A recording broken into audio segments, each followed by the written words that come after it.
बिस्मिल्लाहिर्रहमानिर्रहीम। अल्हम्दुलिल्लाह अल्हम्दुलिल्लाह अल्हम्दुलिल्लाह। असी अज मशक नंबर 4 शुरू करांगे। ये सीन दे नाल अलफ किदां लगाईदा, सीन दे नाल बे किदां लगाई दी है, ये नाल असी ये मशक मुकम्मल करांगे।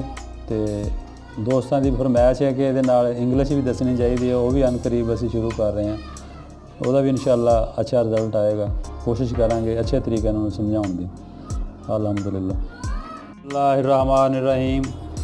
मशक साड़ी जी है ना जी 32 नंबर मशक होगी। तो चौथी मशक आ सीन अलफ सा। अज असी सीन अलफ सा लिखांगे। इन्हां दे उपर पहले लिखना होंदा हल्का हल्का, फिर उस तो बाद नीचे आ जाना, ये भी हल्का, इनू थोड़ा जिहा होर लिखांगे तो गूढ़ा हो जाएगा।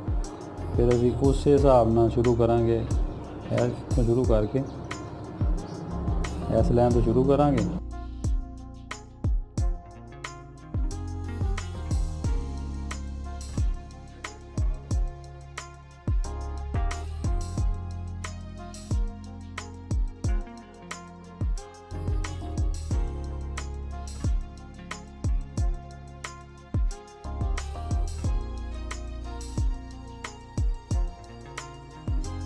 मैं इन्हू सिर्फ इन्ना ही लिख रहा, तुसी कोशिश करनी है कि इन्हू ज़्यादा लिखना।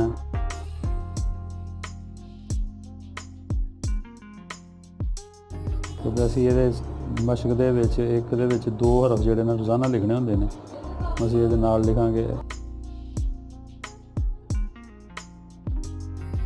क्योंकि सबक साडा जिहड़ा हुंदा ना जी, इहदे च 2 हरफ रोज़ाना लिखने होंदे असी एक मशक दे विच। हुण तुसी कोशिश करनी है लिखना, तो पूरा सफा लिखना। ये नाल ही हुण लिखांगे सब। ये तो वाज़ह नहीं हो रहा होंदा, सिर्फ ये होंदा कि अगर कोई बच्चा लिखेगा ना, उहदे इहनूं ये होवे कि यार ये उपर लिखना है पहले सारे। तो जिहड़ा आदमी समझदा थोड़ा जिहा, बेशक ना भी लिखे, वो इत्थों शुरू कर देवे। इदां दे बना के बे दे उपर रखनी।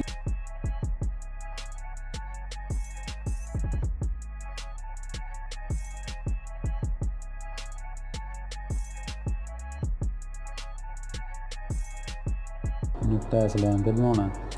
तुसी इनू कोशिश करो कि पूरा सफ़ा जड़ा लिखो।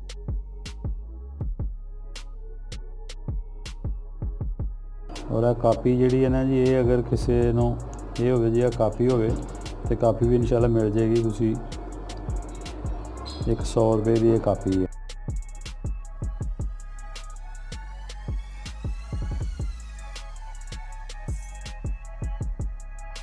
ये बनाई इसलिए कि लिखाई की जी ना दुरुस्ती वास्ते, कि आसान हो जाए।